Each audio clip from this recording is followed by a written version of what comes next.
Assalamualaikum warahmatullahi wabarakatuh. Apa kabar sobat-sobat semuanya? Semoga kita semua dalam keadaan sehat jasmani dan rohani, tidak kekurangan satu apapun. Amin ya rabbal alamin. Oke, mari kita lanjutkan saja ceritanya. Bab 1125. Banteng ilahi mendekat. Chu Chen adalah pria yang suka bertindak. Begitu dia mendapat ide, dia akan segera mengambil tindakan. Yang membuatnya merasa menyesal ialah bahwa setelah mencapai puncak, selain memperoleh kebahagiaan 2 kali lipat dan sejumlah peningkatan dalam latihan pemeliharaan kesehatan Tao, tidak ada perubahan dalam hal pahala dan kekuatan gaib. Hal ini membuat Chu Chen tidak mungkin bisa melatih kekuatan sihir yin yang dan kekuatan sihir pahala secara bersamaan. Sungguh sangat disayangkan. Sambil menggendong si cantik di tangannya, Chu Chen tiba-tiba merasa bahwa Gunung Wudang adalah tanah yang diberkahi baginya.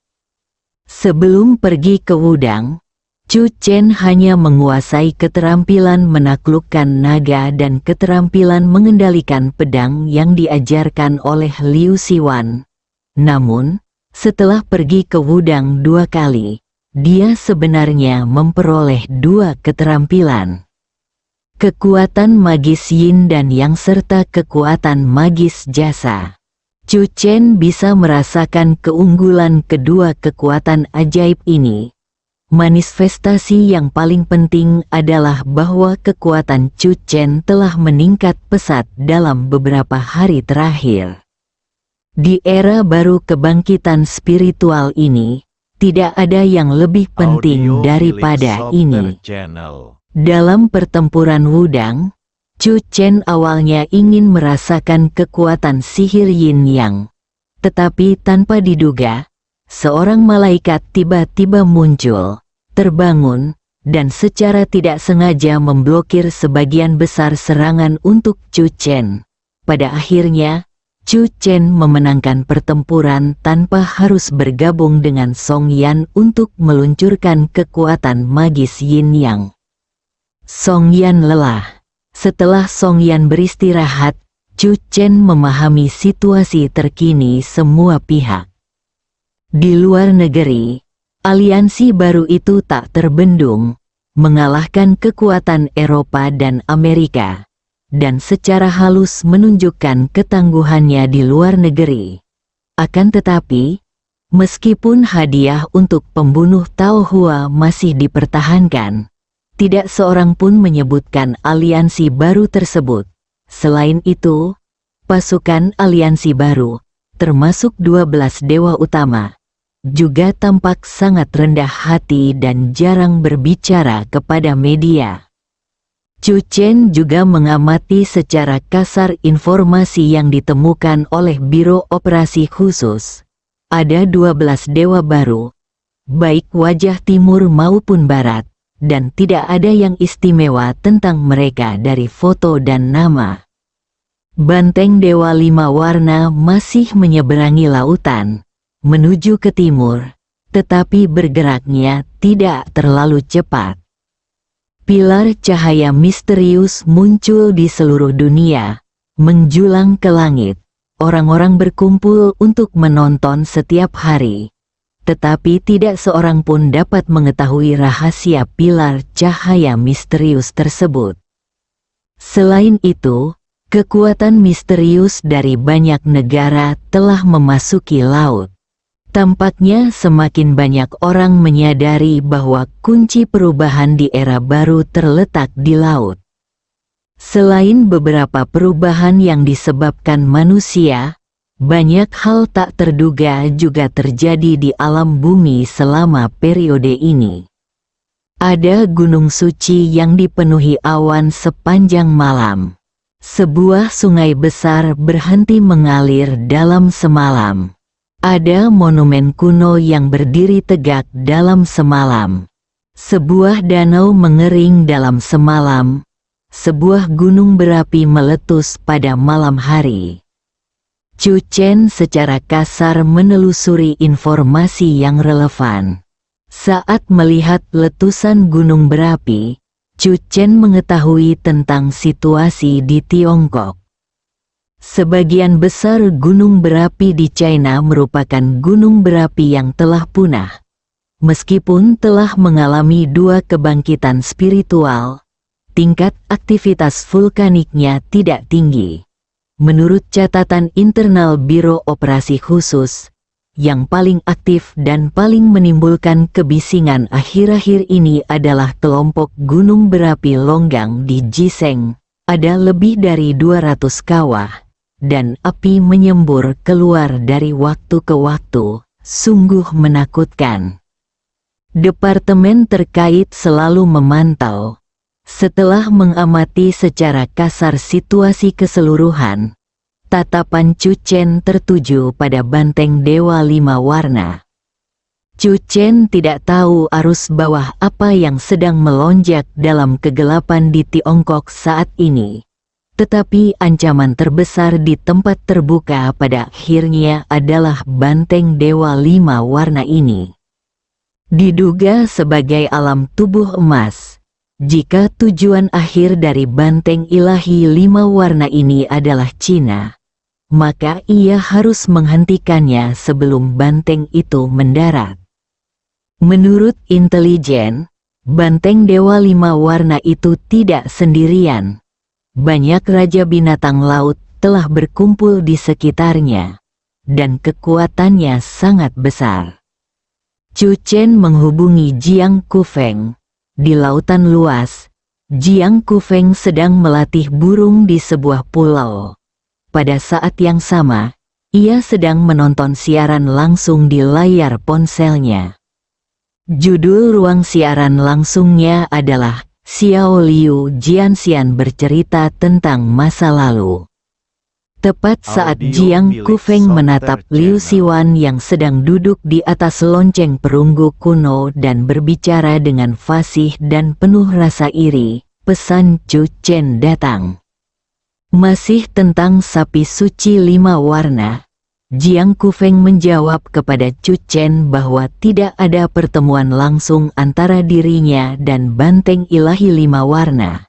Namun dia mengetahui keberadaan banteng ilahi 5 warna. Banteng ilahi 5 warna telah menyeberang ke arah timur dan mencari sesuatu di laut, sehingga ia tidak akan sampai ke daratan dalam waktu dekat. Pada saat yang sama, Jiang Kufeng mengetik dengan cepat, selain klan iblis yang dipimpin oleh banteng Dewa 5 Warna, banyak kekuatan telah muncul di laut dalam beberapa hari terakhir. Sangat mungkin bahwa beberapa prajurit kuno juga telah menebak situasi kolom cahaya misterius itu, dan kemudian pergi ke laut untuk menemukan tempat Guiksu. Tidak peduli siapapun yang menemukan tempat Guiksu, bagi mereka merupakan kehormatan besar untuk menerima formasi orang kuat Qin Realm dan berpartisipasi dalam membuka gerbang ke Qin Realm, dan mereka juga akan memberikan kontribusi besar. Beberapa orang bahkan berspekulasi bahwa orang kuat yang mendirikan formasi besar di Qingji dan akan kembali ke bumi adalah Kaisar Qin Yu. Jiang Kufeng menambahkan. Di kamar hotel, Chu Chen sedikit menyipitkan matanya. Dia tidak mempercayainya.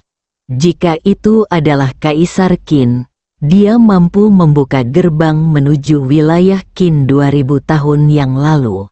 Tetapi 2000 tahun kemudian, dia tidak dapat kembali. Chu Chen tidak mempercayainya. Sayangnya, tidak seorang pun tahu apakah Kaisar Qin meninggalkan benih warisan di tanah ini. Chu Chen mendengar dari Liu Siwan bahwa Kaisar Qin tidak termasuk dalam salah satu dari 10 sekte besar di zaman kuno. Dia tidak memiliki sekte atau sekolah, tetapi akhirnya menjadi orang nomor 1 pada masa itu. Seorang kaisar di suatu era, jika dia bisa pergi tetapi tidak bisa kembali, Bukankah itu tidak pantas bagi gelarnya sebagai kaisar? Setelah mengobrol dengan Jiang Kufeng beberapa patah kata, Chu Chen tidak dapat menahan diri untuk bertanya, "Saudara Feng, apa yang sedang kamu lakukan sekarang?" Jiang Kufeng menjelaskannya dengan sederhana, melatih burung. Wanita genit ini, setelah Chu Chen mengiriminya emotikon wajah tersenyum, dia merangkak ke tempat tidur, memeluk si cantik, dan pergi tidur. Bangun, Song Yan meringkuk dalam pelukan Chu Chen, membuka matanya yang indah, dan merasakan nafas maskulin begitu dekat. Song Yan tidak bisa menahan diri untuk tidak sedikit kejang, lalu memeluk Chu Chen di luar gelap, dan tindakan Song Yan juga membangunkan Chu Chen. Chu Chen dengan lembut mengangkat dagu Song Yan yang halus dan menawan dan menciumnya. Pasangan itu bangun dan bersiap untuk pergi ke pasar malam. Chu Chen merasakan bahwa laju kehidupan tiba-tiba menjadi lebih cepat sejak tahun baru. Itu adalah malam bersantai yang langka. Pasangan itu berjalan di jalan yang ramai seperti pasangan biasa. Selain membantu kakek dan nenek tua menyeberang jalan dari waktu ke waktu, Chu Chen tetap berada di sisi Song Yan. Namun, situasi saat ini tampaknya tidak memungkinkan Chu Chen menjalani kehidupan yang santai. Berita dari Biro Operasi Khusus, banteng Dewa 5 warna itu tiba-tiba mempercepat migrasinya ke arah timur, seolah-olah bermaksud mendarat di garis pantai Cina. Tahukah Anda? Kedatangan banteng Dewa 5 warna ke daratan berarti gelombang binatang laut akan segera menyerbu ke arah garis pantai Cina. Dunia sedang memperhatikan pergerakan sapi suci 5 warna. Tentu saja, selain China, ada juga negara dan kawasan di dekat laut yang berada dalam status siaga tinggi. Banteng Dewa 5 warna dapat memimpin gelombang binatang laut ini dan mendarat di salah satu garis pantai kapan saja. Paman kedua saya akhirnya menelepon tepat pukul 12 malam. Bab 1126 menyelamatkan Angewomon. Chu Chen menjawab telepon. Paman kedua, ada berita tentang banteng ilahi 5 warna. Dunia sedang memperhatikan pergerakan banteng ilahi 5 warna, Chu Kaiping berkata. Namun, lokasinya saat ini relatif aman bagi garis pantai Tiongkok kita. Saya menelepon Anda karena saya punya kabar baik untuk disampaikan. Chu Chen terkejut. Akan ada kabar baik saat ini? Paman kedua, apakah kau akan memberitahuku bahwa kau sebenarnya adalah benih api yang ditinggalkan Kaisar Qin di bumi? Selanjutnya, kau harus bertindak dan bertanggung jawab atas segalanya. Chu Chen berbicara dengan penuh harap. Dahi Chu Kaiping tiba-tiba menghitam. Omong kosong, apa yang kau bicarakan? Mari kita bicarakan hal-hal yang serius. Tim investigasi dari Biro Operasi Khusus telah menyelidiki prasasti batu tak dikenal di tanganmu. Akhirnya, ada terobosan.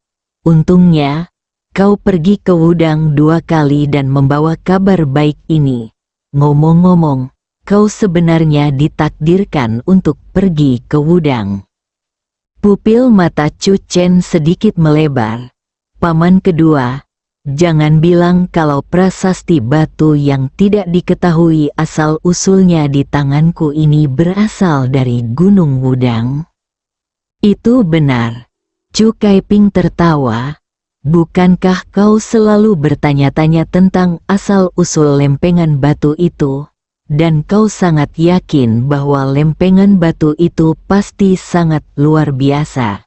Sekarang, aku bisa memberimu jawaban yang pasti. lempengan batu itu berasal dari Gunung Wudang. Wudang benar-benar tanahmu yang terberkati. Memang benar bahwa Wudang adalah tanah yang diberkati. Tetapi aku tidak ingin lempengan batu itu berasal dari Gunung Wudanga. Chu Chen bergumam dalam hatinya. Alisku berkerut tanpa sadar. Di antara 3 lempengan batu yang tersisa di Zhangtianbei, satu-satunya lempengan batu yang tidak disebutkan namanya sebenarnya berasal dari Gunung Wudang. Ini bukan kabar baik bagi Chu Chen. Saudara Wuming, apakah kamu dari Sekte Dao? Ekspresi Chu Chen menjadi lebih serius. Dia selalu sangat optimis terhadap jiwa di lempengan batu tanpa nama ini.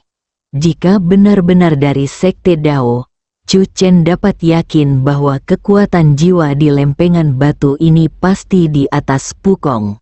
Mungkin, Sekte Dao 2000 tahun lalu, Saudara Wuming adalah sesepuh Pukong. Aku benar-benar pergi ke Wudang dengan bom waktu. Mulut Chu Chen berkedut sedikit.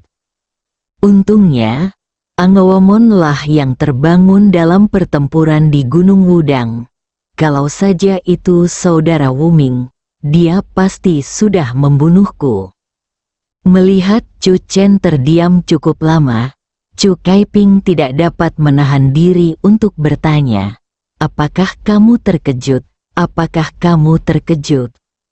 "Saya hanya gembira," Chu Chen menjawab dalam diam. Tengah malam pamanku yang kedua datang menyampaikan kabar gembira itu, dan aku tak tega meninggalkannya dalam kesedihan. Setelah menutup telepon dengan paman keduanya, Chu Chen mengeluarkan batu tulis milik Saudara Wuming. Beberapa kata muncul tanpa sadar di pikiranku. "Bos Dao Zong?" Chu Chen memaksakan senyum di wajahnya dan mengeluarkan 2 lempengan batu lainnya, dan meletakkannya di kedua sisi lempengan batu tak bernama itu. Bos Hongshan, Bos Hengdao, saya mengandalkan Anda." Yang ada dalam pikiran Chu Chen adalah, jika jiwa-jiwa di 3 lempengan batu itu terbangun pada saat yang sama, Dewa Merah pasti akan menolongnya demi desa Hong Miao dan Jenderal Hengdao. Chu Chen sangat yakin bahwa sang jenderal pasti akan berdiri di pihak keadilan. Ketika Song Yan melihat Chu Chen mengeluarkan ketiga lempengan batu, dia tak dapat menahan diri untuk menatap Chu Chen dengan pandangan penuh tanya. Chu Chen memberitahu Song Yan berita yang baru saja disampaikan paman keduanya kepadanya. "Hari ini kita telah menyebabkan kekacauan besar di Gunung Wudang dan memadamkan benih api Sekte Dao.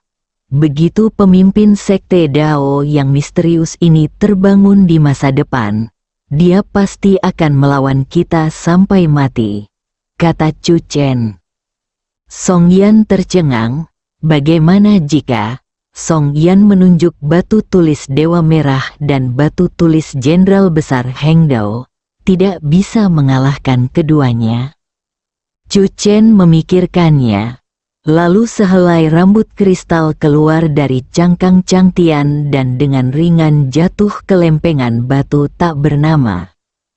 Ditambah, Angemon, Song Yan menatap kristal sebesar rambut dan tiba-tiba merasa sedikit simpati pada Angewomon. Setelah mengarungi lautan dan memasuki negeri asing, aku telah menjadi sehelai rambut, tetapi Chu Chen masih memikirkanku. Sangat sulit menjadi malaikat kerajaan kali ini. Dilihat dari nada panggilan telepon paman kedua, banteng ilahi 5 warna seharusnya tidak menjadi ancaman bagi garis pantai Tiongkok untuk sementara waktu. Chu Chen harus berusaha meningkatkan kekuatannya sebanyak mungkin selama periode waktu ini. Chu Chen awalnya menaruh harapan pada 3 lempengan batu di cangkang Changtian, tetapi dia tidak menyangka akan menerima berita seperti itu malam ini. Kalau memang benar-benar tidak berhasil, setelah melihat banteng ilahi 5 warna, keluarkan saja cangkang penghancur langit dan bunuh dalam satu gerakan. Chu Chen tidak dapat menahan diri untuk tidak memikirkannya. Namun, ada 3 serangan dari alam kesengsaraan. Chu Chen berharap bahwa dia tidak akan pernah harus menggunakan metode penyelamatan nyawa yang begitu berharga seumur hidupnya.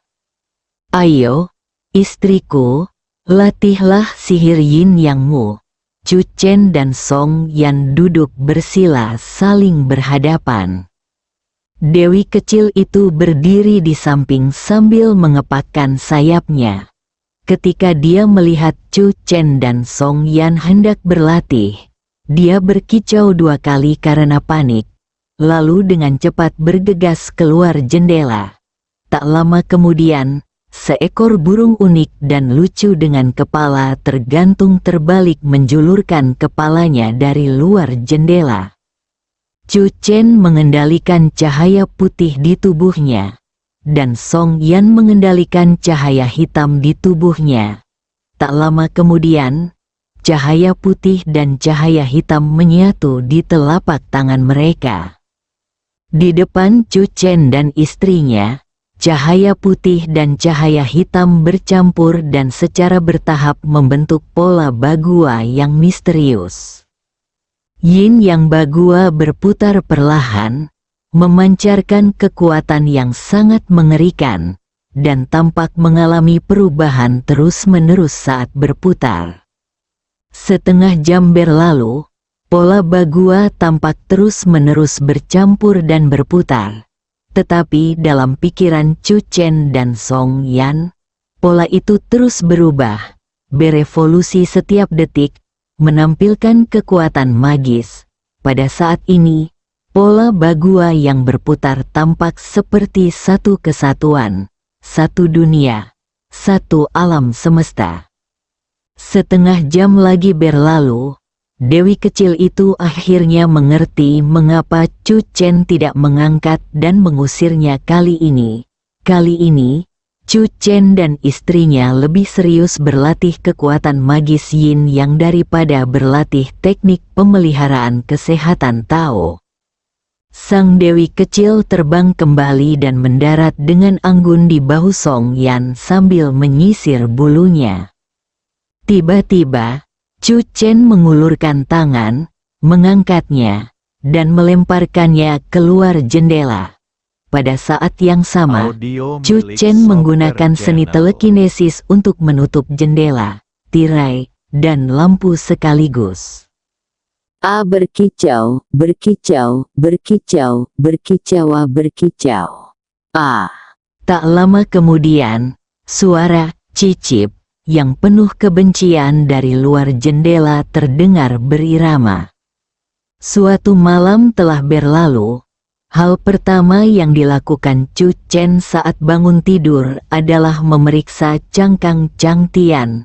3 lempengan batu di dalam cangkang Changtian masih dalam kondisi baik. Jika memang itu adalah sebuah pisau, Chu Chen benar-benar berharap agar 3 lempengan batu itu dapat bangun bersama dan mengakhirinya. Oh, dan ada Angewomon. Saat Song Yan pergi mandi dan berdandan, Chu Chen menatap rambut sebening kristal di telapak tangannya dengan linglung. Adegan penghancuran diri malaikat istana kerajaan kembali terlintas di pikiranku. Menyelamatkan nyawa lebih baik daripada membangun pagoda 7 lantai. Meskipun malaikat kerajaan masih memiliki sedikit jiwanya, kondisinya saat ini pasti sangat lemah, menyedihkan, dan tak berdaya. Apakah menyelamatkan Angewomon merupakan perbuatan baik? Sekarang Chu Chen selalu ingat untuk mengumpulkan pahala. Chu Chen perlahan-lahan mentransfer energi internalnya yang kuat ke dalam rambut sebening kristal itu. Tiba-tiba terdengar bunyi klik. Rambutnya patah. Chu Chen tertegun. Tempat persembunyian sisa-sisa roh Angewomon terlalu rapuh.